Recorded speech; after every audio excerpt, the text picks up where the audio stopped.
নির্বাচনের তফসিল ঘোষণা হয়েছে। আগামী 12 ফেব্রুয়ারি বহুল কাঙ্ক্ষিত ভোট এবং সমসাময়িক বিষয় নিয়েই আজকের স্বাধীন সংলাপ সৌজন্যে আলোক হেলথ কেয়ার অ্যান্ড হাসপাতাল। আমি মাশরাফি শশী আজকের অনুষ্ঠানে আপনাদের সঙ্গে আছি। শিরোনাম রেখেছি 12 ফেব্রুয়ারি ভোট। দুজন অতিথি আজকে আমাদেরকে সময় দিচ্ছেন। স্টুডিওতে আমাদের সঙ্গে আছেন গোলাম মাওলা রনি, রাজনীতিবিদ, লেখক ও কলামিস্ট। আপনাকে আমন্ত্রণ জানাচ্ছি, কৃতজ্ঞতা জানবেন আজকে আমাদেরকে সময় দেওয়ার জন্য। একই সাথে স্টুডিওতে আমরা আমাদের সঙ্গে পেয়েছি জনাব রুহিন হোসেন প্রিন্সকে, সাবেক সাধারণ সম্পাদক, বাংলাদেশের কমিউনিস্ট পার্টি সিপিবি। আপনাকে আমন্ত্রণ জানাচ্ছি এবং কৃতজ্ঞতা জানবেন। জনাব গোলাম মাওলা রনি, আপনার কাছে প্রথমে আসতে চাই, যথাসময়ে নির্বাচন অনুষ্ঠান হবে কি না এই নিয়ে বিভিন্ন সময় আপনি সংশয় প্রকাশ করেছেন। অন্তর্বর্তীকালীন সরকারের পক্ষ থেকে যখন জোর দিয়ে বলা হচ্ছিল যে কেয়ামত হয়ে গেলেও অন্তত ফেব্রুয়ারিতে নির্বাচন হবে, তবুও ঠিক আপনাকে সন্তুষ্ট এটা বলা যাবে না। আজ তো তফসিল ঘোষণা হয়ে গেল এবং নির্বাচনী ট্রেন ছেড়ে দিল, এখনো কি গোলাম মাওলা রনির মনে সংশয় আছে? না, প্রথমত হলো কি যে আমি প্রথমত যে তারা যে তফসিল ঘোষণা করেছে এটাকে স্বাগত জানাই, বিএনপির মতো স্বাগত জানাই। এবং আমি যে আশঙ্কা প্রকাশ করেছি বিভিন্ন সময়টিতে, সে আশঙ্কা প্রকাশগুলো মিথ্যা প্রমাণিত হোক। মিথ্যা প্রমাণিত হোক এই কারণে যে আমাদের এই সময়টিতে আমরা আসলে একটা ভালো নির্বাচনের জন্য কাঙাল হয়ে আছি, পুরো সারা দেশ কাঙাল হয়ে আছি। নির্বাচনটা উৎসবমুখর পরিবেশে হোক এই আশা করছি, আর গণতন্ত্র প্রতিষ্ঠিত হোক। এর কারণ হলো আমরা কাঙাল হওয়ার সাথে সাথে আমরা ফকির এবং মিসকিন হয়ে গেছি অর্থনৈতিকভাবে গত 14 মাসে। আমাদের ফরেন ইনভেস্টমেন্ট, আমাদের স্থানীয় ইনভেস্টমেন্ট বলতে গেলে শূন্যের কোঠায়। আমাদের কর্মসংস্থান শুধু কমেনি, তার সঙ্গে সঙ্গে যে বেকার সমস্যা যেভাবে বেড়ে গেছে, অর্থাৎ সরকারি হিসেবেই অলমোস্ট 50 লাখ লোক চাকরি হারিয়েছেন।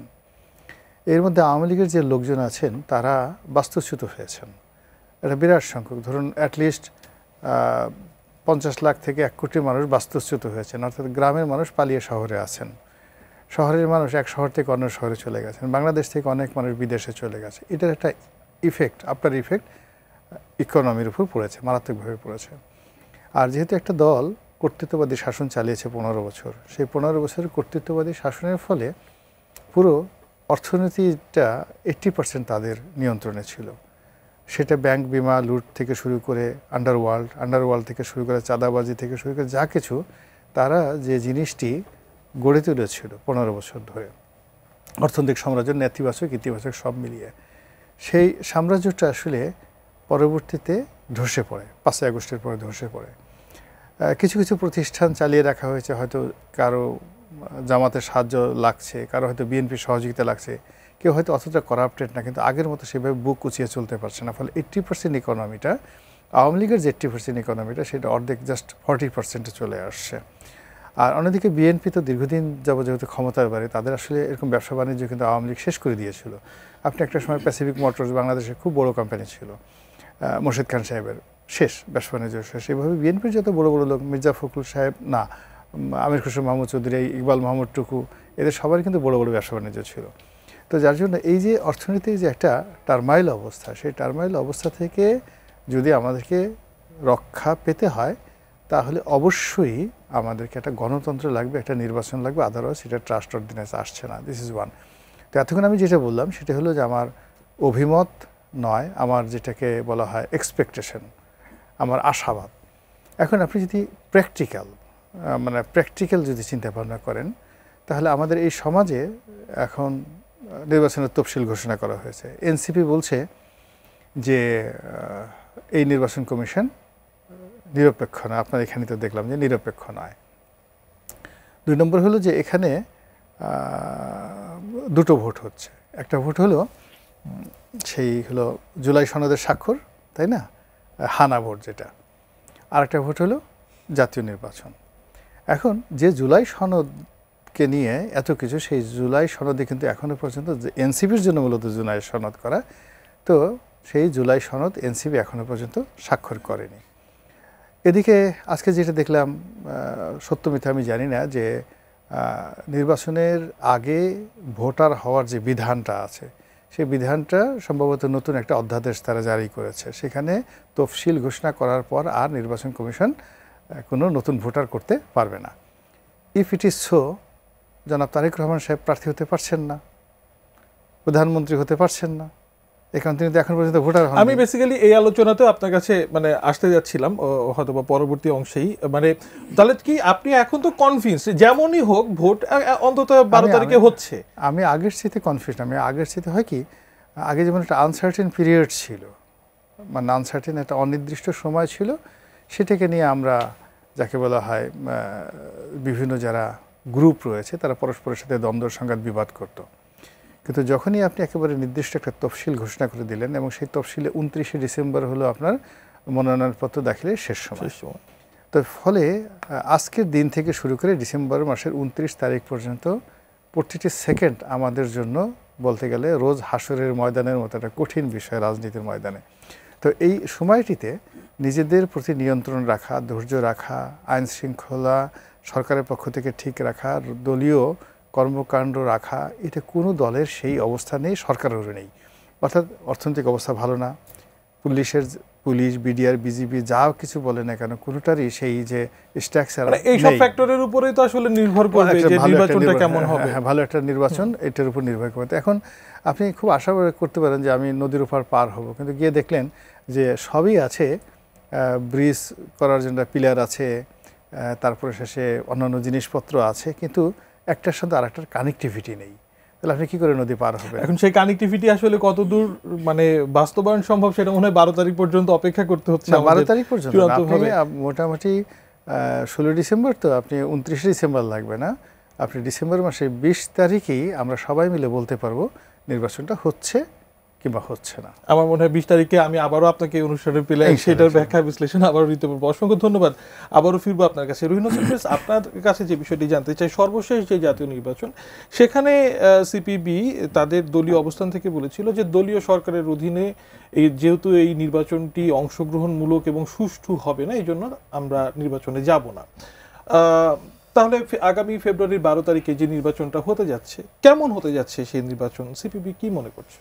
আচ্ছা, ধন্যবাদ আপনাকে। আমি একেবারেই কি বলে বুলেট পয়েন্টে প্রথমে একটু আগের পয়েন্টে একটু রিয়াক্ট করি, তারপরে আপনার এই কথায় আসছি। দেখেন, নির্বাচন আজকে যেটা ঘোষিত হয়েছে তাকে তো ওয়েলকাম করি। ইতিমধ্যে আমরা আমাদের দিকে বলেছি, আর আমার কাছেও যে প্রতিক্রিয়া জানতে চেয়েছে সেটা বলেছি সোশ্যাল মাধ্যমে এটা আছে। এটা 1 নম্বর। 2 নম্বর, আমরা আজকেও এটা যেটা বলেছি যে নির্বাচন কমিশন এবং সরকারের সামনে চ্যালেঞ্জটা হচ্ছে যে মানুষের কাছে ন্যূনতম, আমি খুব মেলা আশা করছি না, যে অবাধ এবং গ্রহণযোগ্য নির্বাচন নিশ্চিত করা। আশা করি সেই কাজটা তারা করবেন। একই সাথে আমরা বলেছি, যেটা পুরনো ধারাবাহিকতা, আপনি এখন যে প্রশ্ন করলেন তার কিছু উত্তর পেয়ে যাবেন, ওটা আমি কংক্রিট ফর্মে পরে বলছি, যে আমরা প্রথম দিন থেকে বলে আসছি যে নির্বাচনটা হতে হবে। এটা আমরা বলে আসছি শুধু না, আমরাও জানি আগে যে নির্বাচন ব্যাহত হলো যে কারণে, এবার ঐক্যমত্য আলোচনা করলাম তাতেও সবাই একমত যে নির্বাচনটা হইতে হবে নির্দলীয়, নিরপেক্ষ, তদারকি সরকারের অধীনে।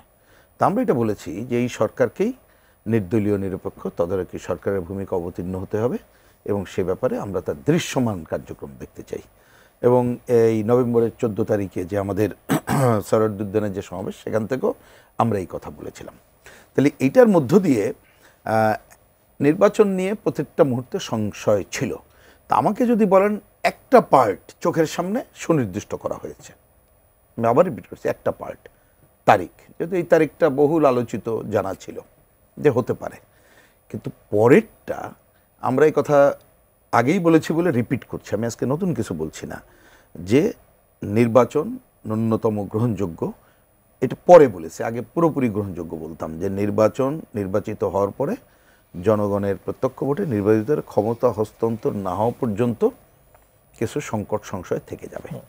তো এখন আমি মনে করি যে আমি গোলাম মোল্লা রনির সাথে শুরুর ওই পয়েন্টটাকে ফুললি একমত, যে আমাদের এই সংশয়গুলো দূর করে ওইরকম একটা জায়গায় যাওয়া ছাড়া গণতন্ত্রের পথে হাঁটার এই গত 15 মাসে কি তাহলে অন্তর্বর্তীকালীন সরকার যে নির্দলীয়, নিরপেক্ষ তার যে অবস্থান সেটা সুস্পষ্ট করতে পারেনি? আসছি আমি ঠিক ওই ধারাবাহিকতা আসি। তাহলে ওই কাজটাই আগে করা দরকার বলে আমরা মনে করছি। এইবার আসি, আপনি আগে যে প্রশ্ন করছেন, এখন না, এটা তো পারে নাই, তো তারা পারে নাই। এবং এটা আমরা এই যে কথা আগে বলেছি আমি সেটাই রিপিট করি আজকে, নতুন কথা আজকে আমি আর আমদানি নাই বা করলাম। আমরা বলেছিলাম যে এই সরকারের দৃশ্যমান প্রিয় দল তো 3টা, কখনো কেউ কম বেশি, এনসিপি, জামাত ইসলাম, বিএনপি। দেখেন না, জাতিসংঘে নিয়ে গেল, হাতের ডান পাশে বসায়, 30টা দল মিলাই বললে ওনার অভিপ্রায় অনুযায়ী 3 দলের কথা শোনে, এত সবাই জানেন, আপনাদের মিডিয়ার কারণে দুনিয়ারবাসী জানে। তো এই উপদেষ্টা পরিষদ সম্পর্কে এই 2 দল এই 3টা দল পরস্পরে যে অভিযোগগুলো করেছে সেইটাও যদি ওরা কাটাইতে উঠতে পারতো তাহলে তো আপনি গ্রহণযোগ্য কিছুটা করতে পারতেন। তারা তো একমত হয় নাই। উপদেষ্টা পরিষদের দল আছে, কিসের আসে নির্বাচনে যাচ্ছে এইবার হ্যাঁ আসছি আমি, সেটা পরের আলোচনা, আমি এক করে আসি। আপনি যেহেতু কোশ্চেন মাঝে তুললেন বলে বললাম, এবার আমি এসে বাম দলের ওই আলোচনার আগে আপনি আগেরটা ক্লিয়ার করে দেই, কারণ কথাটা সবই ক্লিয়ার হওয়া দরকার যে আমরা 24 এবং ওই জায়গায় যাইনি এইবারের কি জন্যে, আর পরে আসা তো পরের ব্যাপারে। দেখেন আমরা ওইখানে যে কারণে আমরা 2টা পয়েন্ট তো ছিল, একটা হচ্ছে নির্বাচন হইতে হবে নির্দলীয় নিরপেক্ষ তদারকি সরকার অধীনে, এবং আমি আবার একটু রিপিট করি যে 14 সালের আগে, মানে এগুলো হিস্ট্রিতে থাকার জন্য বলছি, এগুলো আপনারা মিডিয়ার লোক অনেকে মনে যারা রাখছেন আছে। 14 সালে কিন্তু আমরা বেগম খালেদা জিয়া, বিরোধী দলীয় নেত্রী এবং তৎকালীন প্রধানমন্ত্রী শেখ হাসিনার সাথে দেখা করি। আমরা বেগম খালেদা জিয়াকে দেখা করে বলেছিলাম যে গণতন্ত্রের আন্দোলন করতে গেলে জামাতকে নিয়ে এটা করতে পারবেন না, পরিত্যাগ করেন, এটা আমাদের পরামর্শ। আমি ব্যাখ্যায় যাচ্ছি না বলে আর বিস্তারিত বলব না। আর শেখ হাসিনাকে অনেক কথার মধ্যে বলেছিলাম আপনি অবশ্যই তত্ত্বাবধায়কটা মেনে নিয়ে করেন, তাই ছাড়া কিন্তু দেশটা সংকট হবে। 14 সালে বলেছিলাম এই, তাহলে এইটাও আমাদের পজিশন। তাহলে সেই পজিশনে এইবারে ওই যে বলছি এখনও কিন্তু আমরা বলে রাখছি, একটু আগে আমি যেটা বললাম যে আমরা এই সরকারকে চাই যে নির্দলীয় নিরপেক্ষ তদারকি সরকারের ভূমিকা আসবে, এটা আমরা দেখতে চাই। দ্বিতীয়ত হ্যাঁ অংশগ্রহণমূলক, সে অংশগ্রহণমূলক আমরা দেখি কতটুকু কী হয় না হয়।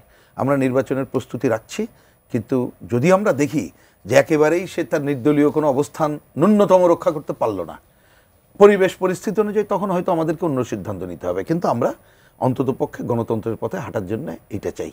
আর ওই কথা ছোট্ট উত্তর দেই, পরে হয়তো আরও বলা যাবে যে দেখেন আমরা বিশেষ করে এখন যে সময়টা আমরা মনে করছি যে একটা অনির্বাচিত যে সরকার আছে তার যদি আর একটা দিনও বেশি থাকে এটা আরও সংকট ঘনীভূত হবে। তাহলে আমরা যে আশা করেছিলাম এবং সেটা কিন্তু এখনও বলছেন, আবার আমি একটু পেছনে ফিরে যাচ্ছি, 2024 সালে 5ই অক্টোবর ডক্টর মোহাম্মদ ইউনূস সাহেবের আমন্ত্রণে আমরা যখন দ্বিতীয়বার গেলাম তখন আমরা লিখিত কিন্তু বলেছিলাম বাম জোটের পক্ষ থেকে, শুধু কমিউনিস্ট পার্টি না, যে অবাধ গ্রহণযোগ্য নির্বাচনের জন্য যতটুকু প্রয়োজন সংস্কার করে আপনি নির্বাচনের ধারে যান। এখন করেন নাই, পুরোটা করেননি, এখন জটিলতা আছে।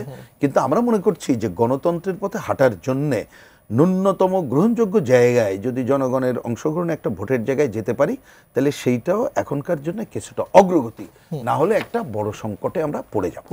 এই কারণে আমরা এখনো পর্যন্ত নির্বাচনের এই যে শিডিউল ঘোষণা এবং পজিটিভ জায়গা থেকে দেখতে চাচ্ছি, কিন্তু একেবারে শেষ সময়ে বলে দেবে কি করতে হবে। আমার মনে হয় আপনার বক্তব্য একেবারে পরিষ্কার। গোলাম মোল্লা রনি, আবার আপনার কাছে আসতে চাই, যে প্রসঙ্গটি আপনি তুলেছিলেন আমি একটু ব্যাখ্যা করে বলি। গত 6 জুন জাতির উদ্দেশ্যে ভাষণে প্রধান উপদেষ্টা বলেছিলেন যে 2026-এর এপ্রিলের প্রথমার্ধে নির্বাচন হবে। এরপর লন্ডনে তারেক রহমানের সাথে বৈঠক হলো, আমরা জানলাম যে ফেব্রুয়ারির প্রথমার্ধে নির্বাচন হবে। তফসিল ঘোষণার মধ্য দিয়ে অনেকে বলছে নির্বাচনী ট্রেন ছেড়ে দিল। তারেক রহমান এই নির্বাচনের এই ট্রেনে কোন স্টেশন থেকে তাহলে উঠবেন? আদৌ কি তাহলে উঠতে পারছেন না? আমি আসলে বিএনপিতে শুধু একবার ইলেকশন করেছি, কিন্তু এই রাজনীতির এদের যে নীতি নির্ধারণী যে জায়গাটা আছে সেই জায়গাটার সঙ্গে আমার অনেক দিন যোগাযোগ নেই। গত 14 মাসে কোনো যোগাযোগ নেই। তারেক রহমান সাহেবের সাথে আমার গত 14 মাসে একবারও কথা হয়নি, কিন্তু আগে কথা হতো, নিয়মিত কথাবার্তা হতো। ফলে আমি আসলে জানি না। আমি ওই সংবাদপত্রে যে বিষয়গুলো আসে, উনিও বলছেন উনি আসবেন, আবার উনি বলছেন যে আমার আশাটা আসলে অনেকের উপর নির্ভর করছে, আমার একার উপর নির্ভর করছে না। ওনার নেতাকর্মীরা প্রতিদিনই সবাই বলছেন আজ আসবেন, কাল আসবেন, 3 দিন 4 দিন অথবা 7 দিনের মধ্যে অথবা 10 দিনের মধ্যে। আমার জ্ঞান আসলে ওই পর্যন্তই। কিন্তু আমি যেটা খুব আশঙ্কা অনুভব করি সেটা হলো যে রাজনীতি এরকম একটা বিষয়, ইলেকশনের মতো এরকম একটা বিষয়, এখানে যদি প্রথম দিন থেকে উনি যেমন 2018 সনে একটা ইলেকশন হলো, তো উনি বলেছিলেন উনি আসেননি, আমরা কেউ ওনাকে আশাও করিনি ওই মুহূর্তে। ইলেকশন কিন্তু হয়ে গেছে, তো এইবার ইলেকশন নিয়ে কোনো সমস্যা হতো না। উনি যদি নাও দাঁড়াতেন, ভোটার নাও হতেন, এই সমস্ত বিষয় হতো না। কিন্তু আমার কাছে যে ঝামেলাটা মনে হলো যে প্রথম দিন থেকে এটা কি তার ইচ্ছে করে করেছে নাকি ভুল করে করেছে আমি এটা বলতে পারবো না। স্বয়ং তারেক রহমান নিজে এবং ওনার দলের যারা কর্তা ব্যক্তি প্রতিটি মুহূর্তেই তারা জনাব তারেক রহমান সাহেবকে অনিবার্য করে তুলেছেন এই বিএনপি নির্বাচনের অংশগ্রহণ এবং রাজনীতির জন্য। তারেক রহমান সাহেবের বিকল্প নাই, প্রধানমন্ত্রী হবেন তারেক রহমান সাহেব, ইত্যাদি ইত্যাদি অনেক কিছু। তো এখন উনি যদি ভোটারই না হন, ইলেকশনে অংশগ্রহণ না করেন, তাহলে উনি প্রধানমন্ত্রী হবেন কি করে? এটা সম্ভবই না। তো এই গেল একটা ঘটনা। অথচ এই জিনিসটা কিন্তু প্রথম থেকে বলছে যে গত 14 মাস যাবৎ কন্টিনিউয়াসলি বলছে যে কোনো বিকল্প এদিক ওদিক নাই, নো বাট, মানে ডট প্রিন্ট কি যেন আছে না, দাড়ি কমা সেমিকোলন কিছু নাই, ডাইরেক্ট প্রধানমন্ত্রী তারেক রহমান সাহেব। দ্বিতীয়ত আরেকটা জিনিস অনিবার্য করে ফেলেছে, সেটা হলো তারেক রহমান সাহেব আসবেনই। উনি আসবেন এবং উনি আসার পরে সারা বাংলাদেশে কিয়ামত হয়ে যাবে। এবং আজকে মির্জা ফখরুল সাহেব বলেছেন মাটি কেঁপে উঠবে, মাঠে কেঁপে উঠবেন আসার সঙ্গে সঙ্গে। না, কাঁপতেই পারে। আপনার ঢাকা এয়ারপোর্টে যদি আসে, ঢাকা শহরে গ্রাম থেকে যদি 1 কোটি লোক আসে, এমনি ঢাকা শহরে 2.5 কোটি লোক, গ্রাম থেকে যদি আরও 1 কোটি লোক আসে, 2 দিন যদি থাকে, তাহলে ঢাকার মাটি কাঁপবে না? সিরিয়াসলি কাঁপবে। একটা মানুষের যদি গড়ে 2 মণ 2.5 মণ ওজন হয়, হ্যাঁ, তাহলে আপনি 1 কোটি হয়ে কথা, একটা ভূমিকম্পের চেয়ে বেশি অবস্থা হয়ে যাবে, তো টেরিবল অবস্থা হয়ে যাবে। তো কাঁপতেই পারে, এগুলো স্বাভাবিক, এটা অস্বাভাবিক কিছু না। কিন্তু সমস্যা হলো যে তিনি এই যে আশি করে যে তাকে অনিবার্য তার আশাটা, অথচ নির্বাচনের জন্য তার আশাটা অনিবার্য ছিল না। তিনি যদি বলতেন আমি এখানে জীবনে যে ঠিক আছে, নেতা কখন আসবেন না আসবেন তার ব্যাপার, আমি যখন আসবো সেটা পরের ব্যাপার, আপনাদের কাজ হলো, আমি তো আর 300 আসনে ইলেকশন করব না, তো 300 আসনে যারা ইলেকশন করবেন তাদের এলাকায় তো আমাকে যেতে হবে না, আর সেটা প্রয়োজনও নাই। তার দলে এত জনপ্রিয় প্রার্থী আছে, তারাই শুধুমাত্র দলের মনোনয়ন। এখন উনি ওখান থেকে শুধু সিদ্ধান্ত নেবেন যে এই রামশ্যাম যদু মধু এরা নমিনেশন পাবে, দ্যাটস ওকে। আর 2-1জন একটু এদিক ওদিক করবে, আছে অমুকে বহিষ্কার করে অমুকে বহিষ্কার করে, যেভাবে তিনি দলটা চালিয়ে আসছেন। এইভাবে যদি একটা সহজ সরল অবস্থার মধ্যে থাকতো তাহলে এত জটিলতা হতো না। এখন এই যে ঘটনাগুলো আমরা শুনছি বা যে দেখছি, তাতে করে তার আশা, তার ভোটার হওয়া, তার প্রধানমন্ত্রী হওয়া, এই 3টা জিনিস যেটা অনিবার্য, এর বাইরে গিয়ে যদি এখন তারেক রহমান সাহেবকে বাদ দেওয়া হয়, তার আশা বাদ দেওয়া হয়, তাহলে স্বাগতিকারকে তার যে নিকটতম প্রতিদ্বন্দ্বী সেটা হলো ডক্টর শফিকুর রহমান, তিনি সামনে চলে আসেন, সুপারম্যান হয়ে যান, জামাত মাঠে ঘুরতে পারছে। তো এখন দলীয় প্রধান হিসেবে শফিকুর রহমান সাহেব যে অ্যাটেনশনটা পাবেন, শত চেষ্টা করলো মির্জা ফখরুল বা দলের অন্যান্য যে সমস্ত নেতৃবৃন্দ, সালাউদ্দিন সাহেব আছেন, তারা সেই অ্যাটেনশনটা পাবেন না। তো এই জায়গাটাতে যে গ্যাপটা তৈরি হয়েছে, এই গ্যাপটা বিএনপির মতো একটা বড় দল কীভাবে এটা পূর্ণ করবে আমি এখন পর্যন্ত জানি না, এটা তাদের ব্যক্তিগত বিষয়। কিন্তু এই যে সময় যদি ধরেন, সেটা হলো যে বিএনপি তো 28 সিট বোধহয় এখন পর্যন্ত দেয়নি, আর বাকি সব সিটই তো তাদের নমিনেশন দেওয়া হয়ে গেছে। তো এদিকে যে কয়জনকে মনোনয়ন এ যাবৎকালে নিশ্চিত করা হয়েছে দলের বাইরে গিয়ে, অল্প কয়েকজন, সব মিলিয়ে বোধহয় তারা হয়তো সিদ্ধান্ত নিয়েছে গোটা 10 মনোনয়ন তারা দেবে। এর মধ্যে ব্যারিস্টার আন্দাজুল রহমান পার্থ, তারপরে ববি হাজ্জাজ, এই 2 জন আছে। এখন নুরুল হক নুরুকে দেবে কি দেবে না, বা কয়জনকে দেবে, তারা কয়টা নেবে কি নেবে না, তো গণ অধিকারকে তাদের যাকে বলে এনসিপি তাদের সাথে আসবে কি আসবে না, মানে এখন এই 28টা সিট নিয়ে নোবডি ইজ হ্যাপি, দলের লোকজন হ্যাপি না, বাইরের লোক হ্যাপি না। তো ফলে এখানে বিএনপি এই সামনের যে রাজনীতি, এটা সবচেয়ে বড় স্টেক হোল্ডার।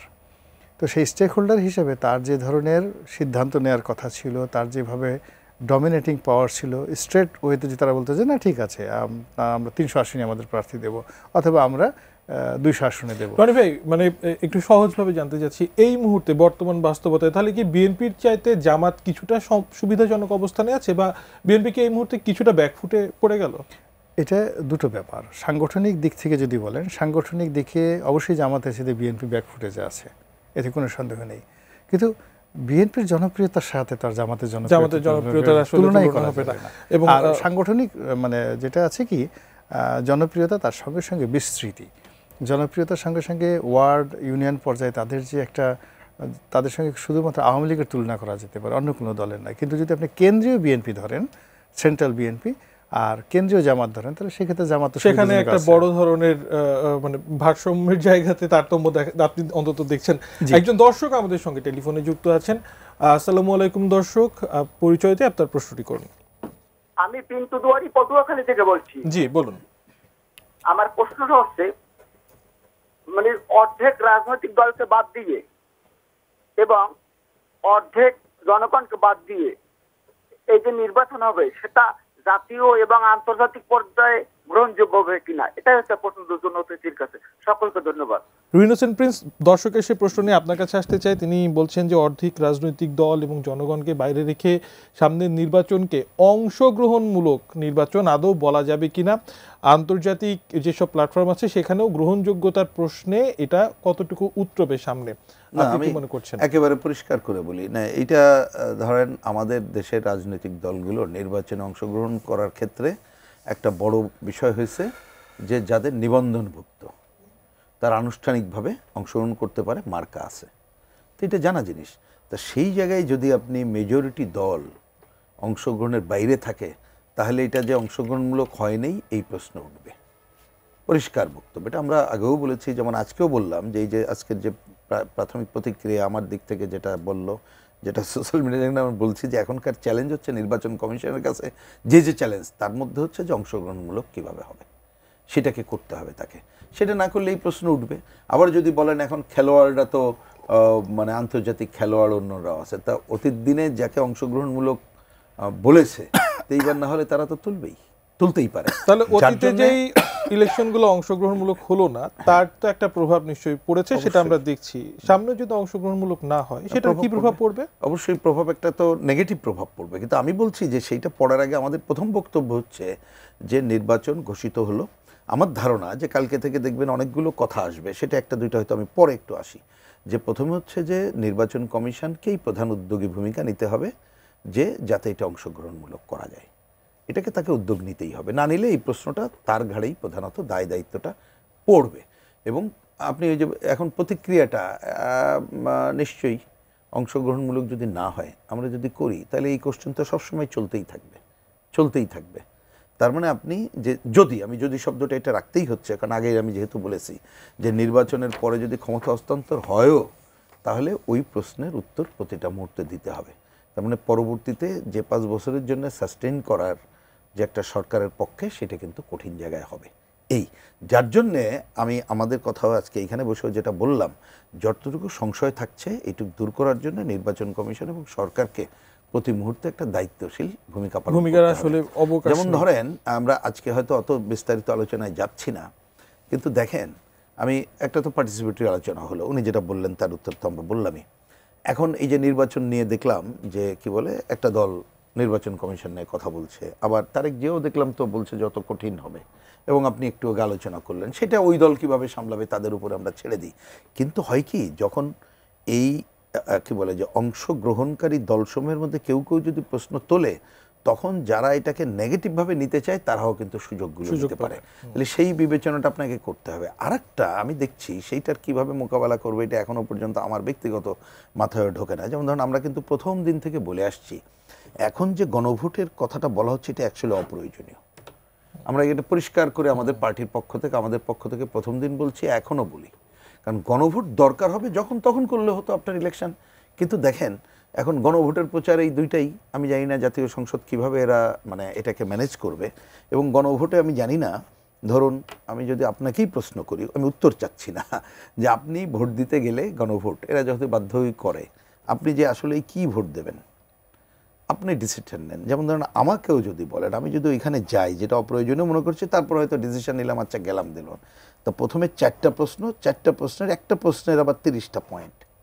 তা আমি তো এই 4টা প্রশ্নে তো ঘোষণা দেওয়া, কয়েকটার প্রশ্নে আমার ঘোরতর দ্বিমত আছে, আমি কোনটায় ভোট দেবো? ইয়েস না তো ভোটই দিতে পারবো না গেলে, বাস্তবে তাই। কারণ আমি তো এটা ডিক্লিয়ার্ড, আমার তো কি বলে ঐক্যমত্য কমিশনের ডিক্লিয়ার্ড পজিশন, আমার পার্টি পজিশন ডিক্লিয়ার করা। তাহলে এই জটিল 30টার মধ্যে কোনটা আমার পক্ষে আছে কোনটা পক্ষে না, এই আলোচনা জটিলতাই তো ঘটে যাবে। এখানেই শেষ করতে চাই, তবে মানে ছোট করে জানতে চাই তাহলে কি মানে বাম দলগুলোর যারা ভোটার সেই ভোটারদের জন্য বাম দলেরা এই নির্বাচনের যে প্রচারণাতে গণভোটের পক্ষে ভোট চাবে নাকি হ্যাঁতে ভোট চাবে না নাতে ভোট চাবে? আচ্ছা, এই ব্যাপারে আমি একেবারেই কংক্রিট করে বলি যে গণভোটের প্রশ্নে আমরা কি করব, মানে হ্যাঁ না আমার বিবেচনায় এই 2 পয়েন্টে কোনো ভোট চাওয়ার আমাদের কোনো ক্ষমতা নাই মানে আমি তো বলে দিলাম যে কতগুলো পয়েন্ট সিল তো মারতে হবে এখন বলি, ভোটের দিন। আমি আসছি সেই পয়েন্টে যে কোনো পয়েন্টে আবার রিপিট করছি, কোনো পয়েন্টে আমি একমত আছি, কোনো পয়েন্টে একমত নাই।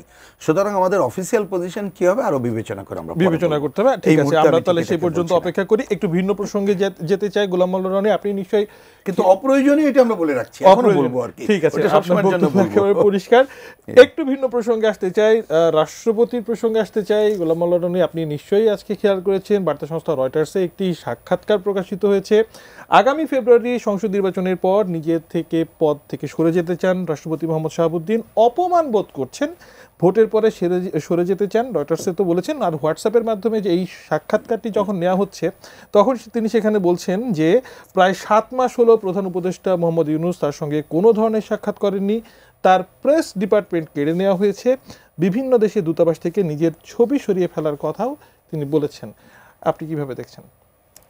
প্রথমত একটু যে এখানে শাহাবুদ্দিন চুপ্পু উনি কোনো ব্যক্তি নন, একটি প্রতিষ্ঠান।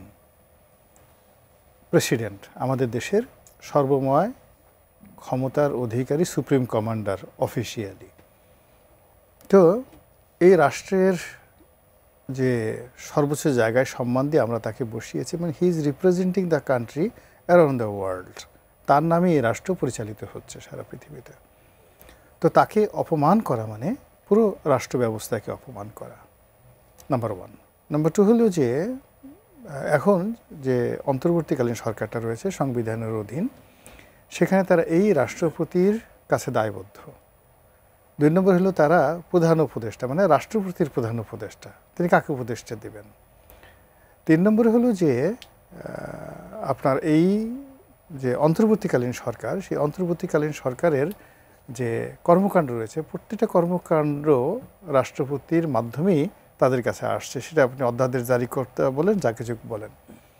তো আমাদের জানা মতে জনাব শাহাবুদ্দিন চুপ্পু সাহেব তো গত 14টি মাসে সরকারকে কোঅপারেশন করেনি, এরকম একটা সিঙ্গেল শব্দ কিন্তু আমরা শুনিনি। ভদ্রলোক সব কিছু করেছেন। তো ডক্টর মোহাম্মদ ইউনূসের যেটা প্রাপ্য, অন্যান্য উপদেষ্টাদের যেটা প্রাপ্য, সেখানে যদি জনাব চুপ্পু সাহেব কোনো বিরোধিতা না করে থাকেন, তাহলে তার প্রাপ্যটাও তো তাকে দিতে হবে। আপনি যদি এই জায়গাটাতে, এত ছোট একটা জায়গাতে যদি জাস্টিস প্রতিষ্ঠা করতে না পারেন, তাহলে এই যে 18 কোটি মানুষের দেশে 13 কোটি বা 13.5 কোটি লোকের ভোট আপনি নিয়ে সেখানে জাস্টিস করবেন, এটা কি করে মানুষ এতে আস্থা রাখবে? 2 নম্বর হলো যে ঠিক আছে, শাহাবুদ্দিন সাহেব স্বৈরাচারের দোসর, ফ্যাসিবাদের দোসর, তার কাছে যেতে আমাদের ঘৃণা লাগে, লজ্জা লাগে, ভালো কথা। তো লজ্জা যখন লাগলো, প্রথম দিনই লাগতো, আপনি তার কাছে শপথ নিতে গেলেন কেন? তার পাশে দাঁড়িয়ে শপথ নিয়েছেন, আপনি প্রথমেই বলতেন যে না, রাষ্ট্রপতি আগে চেঞ্জ করেন। কেন তখন তো ওই সময়টিতে ডক্টর মোহাম্মদ ইউনূস বা সরকারের যারা কর্তা ব্যক্তি, এনসিপির যারা নেতৃবৃন্দ ছিলেন, পুরো দেশ তো তাদের কথাই চলতো। তারা যদি বলতো যে এখন শেখ হাসিনা চলে গেছেন, তার রাষ্ট্রপতিকে চলে যেতে হবে অ্যাট দিস মোমেন্ট, ফলে একটা পদ্ধতি বের হয়ে যেত যে অন্য কেউ এক রাষ্ট্রপতি হতো। এখন দেখা গেল ডক্টর মোহাম্মদ ইউনূস আছেন, ওনার খুব আস্থাভাজন নূরজাহান বেগম আছেন, তিনিও রাষ্ট্রপতি হতে পারতেন, অসুবিধা নাই। তো সেক্ষেত্রে তো আপনার কোনো রকম সমস্যা ছিল না। কিন্তু সেটা তো উনি করেননি, একটু করেননি। তো না করে তিনি কী করলেন, ওখানে তার কাছে শপথ নিয়েছেন। শপথ নেওয়ার পর এখন নিয়ম আছে যে বিদেশে গেলে এসে রাষ্ট্রপতির কাছে জবাবদিহি করতে হয়। তারপরে দুর্নীতি দমন কমিশন, সুপ্রিম কোর্টের, মানে রাষ্ট্রপতির কতগুলো ইনহারেন্ট পাওয়ার আছে, সেই ইনহারেন্ট পাওয়ার অনুযায়ী ওই জিনিসগুলো তার প্রাপ্য। বিদেশের যে কোনো একটা রাষ্ট্রদূত এলেন, তার সাথে যাবেন, সেখানে সৌজন্য সাক্ষাৎ করবেন, সেখানে গার্ড অব অনার প্রদর্শন হবে এবং ওইগুলো আবার পত্রপত্রিকায় ছাপা হবে। এখন আমি যেটা শুনেছি একান্ত ব্যক্তিগত আলাপ আলোচনায়, যে বেশ কয়েকজন রাষ্ট্রদূত এসছেন। তো রাষ্ট্রদূত এসে তারা সেখানে পরিচয়পত্র সাবমিট করেছে, অনুষ্ঠান হয়েছে, কিন্তু দেশে কোনো পত্রপত্রিকায় সেটা আসেনি। না আসার কারণে এটা নিয়ে ওই রাষ্ট্রদূত যারা আছে তারা খুব উষ্মা প্রকাশ করেছেন যে এটা কী ধরনের কথা। তো আলটিমেটলি মানুষ তো একটা সামাজিক প্রাণী। এখন রাষ্ট্রপতি বলেন, যা কিছু বলেন, উনি তো দুর্ভিক্ষ কবলিত কোনো মানুষ না। যেমন আছে সারা জীবন কোনো ওনার ভাতের অভাব, ভাত খাইতে পারেন নাই, একেবারে গরিবের সন্তান, ভিক্ষা টিকা করতো, সেই ভিক্ষা থেকে ধরে এনে বঙ্গভবনে বসাই দিয়েছে, যা বেটা তুই সকালবেলা 3 বেলা ভাত খাইতে পারতেছিস, তোর আর কোনো কিছু দরকার নাই। অথবা উনি একেবারে লেখাপড়া কিছুই জানেন না। এমন যদি হতো যে উনি ডক্টর মোহাম্মদ ইউনূস অনেক লেখাপড়া জানেন, শাহাবুদ্দিন চুপ্পু সাহেব কিছুই জানেন না। মহামান্য রাষ্ট্রপতি অবশ্যই তার ফুল কনসিয়াসেই আছেন, কিন্তু এতদিন পর এসে উনি অপমান বোধ করলেন, মানে অনেকদিন ধরেই করছিলেন, প্রকাশ করতে পারলেন এতদিন পর, আজকেই তফসিল ঘোষণা হলো রয়টার্স। এটা তো উনি উল্টা প্রশ্ন করতে পারেন যে আমি আপনাদের রাষ্ট্রপতি, এই দেশের রাষ্ট্রপতি, আমি যেখানে অপমানিত হচ্ছি আপনারা আমার খোঁজ খবর রাখেন না কেন? আপনাদের কি একটু আত্মমর্যাদা লাগেনি? আমি নিজে অপমান হচ্ছি, সবাই আমাকে এই সকাল বিকেল উঠতে বসতে আজকে 14 মাস যাবত আমাকে নির্যাতন করছে, একটা মানুষ আপনার এই দেশের নাগরিক আমার পক্ষে কথা বললেন, আর এখন আমি নিজে যখন বলছি আমাকে অপমান করা হচ্ছে, এখন আপনারা এটা নিয়ে টকশো করতেছেন। কথাটা উল্টা না? এটা তো আমাদের সবার দায়িত্ব, তার সম্মান মর্যাদা রাখা, যতক্ষণ পর্যন্ত ওই ভবনটা, আমরা তো ওই ভবনটা, ওই চেয়ারটা, ওই পতাকাটা, এটাকে সম্মান করছে। তো ওই জায়গাতে যিনি আসবেন ওখানে যদি আপনাকে বসিয়ে দেওয়া হয়, আমি তো আপনাকে সম্মান করতে বাধ্য। যতক্ষণ পর্যন্ত তিনি আছেন কেন তার প্রাপ্য সম্মান দেব না? এখন রাষ্ট্রপতির প্যারেড হয়, তো নাম হলো রাষ্ট্রপতির প্যারেড, সেখানে রাষ্ট্রপতি যাচ্ছেন না, হ্যাঁ সেখানে যাচ্ছেন না। রাষ্ট্রপতি কুচকাওয়াজ হচ্ছে, সেখানে তিনি যাচ্ছেন না। এরপরে এই যে 16 ডিসেম্বরে হবে, এখন তিনি সেখানে যেতে পারবেন কি যাবেন না, তাকে নেওয়া হবে কি হবে না, এটা কী ধরনের কথা? সব মিলিয়ে মানে এতটা বিরক্তিকর, যেটাকে বলা হয় এটা যে কোনো মানুষের জন্য দৃষ্টিকটু, এবং এটা আমি মনে করি যে আমাদের জন্য একটা খুব ব্যাড ইনস্ট্যান্স হয়ে থাকবে। ইতিপূর্বে দেখেন আমাদের দেশে কিন্তু খুব মানে যেমন ইয়াজউদ্দিন সাহেব বিএনপি রাষ্ট্রপতি ছিলেন, তো সেই ইয়াজউদ্দিন সাহেব পুরো সময়টা কিন্তু আওয়ামী লীগ তাকে মেনে নিয়েছে, এবং আওয়ামী লীগ আসার পরে তিনি পার্লামেন্টে ভাষণ দিয়েছেন, নতুন রাষ্ট্রপতির শপথ নিয়েছে, তারপর তিনি সেখান থেকে গিয়েছেন। আবার একটা সময় জাস্টিস শাহাবুদ্দিন সাহেব যখন রাষ্ট্রপতি হলেন, শেখ হাসিনার সঙ্গে তার সম্পর্ক খুবই খারাপ হয়ে গেল। এমন খারাপ হয়ে গেল যে আওয়ামী লীগ মনে মনে চাইতো শাহাবুদ্দিন সাহেব মারা যাক, মানে গুটি বসন্ত হয়ে যাক বা কলেরা হোক, মারা যাক, এই একদিনও সহ্য করা যাচ্ছে না। কিন্তু এত কিছুর পরেও কিন্তু তার সম্মানের জায়গাটাতে আওয়ামী লীগ একটা টুকা দেয়। সাংবিধানিক এই পদটির অন্তত অমর্যাদার না না না, প্রধানমন্ত্রী শেখ হাসিনা যখনই যেতেন, কোথাও যেতেন, এসে তার সাথে দেখা করতেন এবং সবকিছু করতেন। হামিদ সাহেব সেখানে ছিলেন, এমনকি শাহাবুদ্দিন চুপ্পু সাহেব, তো তাকেও সেই সম্মানটা তিনি করেছেন। অসংখ্য ধন্যবাদ। 2 ছাত্র উপদেষ্টা পদত্যাগ করেছেন, তফসিল ঘোষণার সাথে সাথে সেই পদত্যাগ গৃহীত হয়েছে। আজকে বিভিন্ন জায়গায় তাদের সম্পদের বিবরণী প্রকাশের জন্য বিক্ষোভ হয়েছে। যুগান্তর নিউজ করেছিল উপদেষ্টাদের এপিএস ও পিএওদের যেই দুর্নীতির অভিযোগ, সেটা ডিপ ফ্রিজে। কূটনৈতিক পাসপোর্ট জমা দিয়েছেন, যে আগ্নেয়াস্ত্র নিয়ে অনেক কাহিনী হলো, সেটা নিয়মটা কি জমা দেওয়ার? না, এটা জমা দিন, এটা ওনার কাছেই থাকবে। আচ্ছা, এটা ওনার কাছে থাকবে এবং এটা ওনার খুব বেশি প্রয়োজন হবে, বিকজ এখন ধরেন রাতের নীলা মার্কেটে হাঁস খেতে যেতে হবে, তো আগে যে ধরেন রাষ্ট্রীয় প্রোটোকল ছিল সেটা তো এখন থাকবে না। তো যার জন্য এখন তার নিজস্ব সেফটি সিকিউরিটির জন্য আর্মসটা খুব বেশি দরকার। তো যার জন্য এটা জমা দেওয়ার, যেহেতু তার নিজের নামে হয়েছে, সে পেয়েছে, মানে ভিআইপি হিসেবে পেয়েছে, কিন্তু এটা তার সেই ক্ষমতা চলে যাওয়ার পরেও সেটা তার থাকবে এবং এটা এখন খুব বেশি দরকার ঘোরাফেরার জন্য, ইলেকশনের জন্য, সব ব্যাপারের জন্য। আর এমনিও আগে যেভাবে সে চিকন চাকুন ছিল, এখন একটু মোটাসোটা হয়ে গেছে। তো আগে তো মানে তার যে এনার্জি রয়েছে, সেই এনার্জির একটা ভারসাম্য ব্যালেন্সের জন্য আসলে এই অস্ত্রটা খুবই দরকার। এবং আমি মনে করি যে উনি এই মানে ক্ষমতা থাকাকালীন সময় যে কটা স্মার্ট সিদ্ধান্ত নিয়েছেন, তার মধ্যে সবচেয়ে বেশি স্মার্ট সিদ্ধান্ত হলো এই আর্মসটা নেওয়া। এটা ভালো কাজ করেছেন, বাপের বেটার মতো একটা কাজ করেছেন। অসংখ্য ধন্যবাদ গোলাম মাওলা রনি। রুহিন হোসেন প্রিন্স ঠিক এই প্রসঙ্গেই আসতে চাই। ছাত্র উপদেষ্টারা যখন এই সরকারের সাথে যুক্ত হয়েছিল, বলা হচ্ছিল ছাত্ররা পথ দেখাবে সরকারকে, আমরা অনেকে আশাবাদী হয়েছিলাম। বাস্তবতা, প্রত্যাশা, প্রাপ্তি কতটুকু মিলল? না, আমি এক কথায়, যেহেতু সময় নাই, যে এটা হয়তো যার যার মতো মিলাবে। নিউজ সাহেব দেখলাম উনি তো ওনার কথায় বলেছেন, ওনারা নাকি অনেক কিছু দিয়েছে, এটা জনগণ বিবেচনা করবে। কিন্তু আমি বলি, জনগণ বিবেচনা করলে সরকারেরই দায়িত্ব। তাদের বিরুদ্ধে আজকেও যে বিক্ষোভ হয়েছে, তাদের অর্থের উৎস, এপিএসদের যে পজিশনগুলো ছিল এবং অস্ত্র জমা দিয়ে, আমি যদি বুঝে থাকি, নিয়মটা হচ্ছে আপনি ইলেকশনের আগেই একটা পিরিয়ডে বলবে সবাইকে থানায় যে অস্ত্র জমা দিতে, তখন দিতে হবে। অস্ত্র উদ্ধারের অন্য কাজ আছে, সেটার সাথে উদ্ধারের ব্যাপার না, এইগুলো দিতে হবে। আর একটা জিনিস আমরা প্রথম দিন থেকে বলে আসছি, আমি মনে করি যে কাজটা করে নাই এই আরপিওতেই, যে আমাদের এই যে তত্ত্বাবধায়ক সরকারের, মানে অন্তর্বর্তীকালীন সরকারের যে উপদেষ্টা, তাদেরকে আগামী নির্বাচন পর্যন্ত যে কোনো নির্বাচনে অযোগ্য ঘোষণা করা উচিত ছিল। এইটা ঘোষণা না করলেও নৈতিক কারণেও তাদের করা উচিত বলে আমি মনে করি না।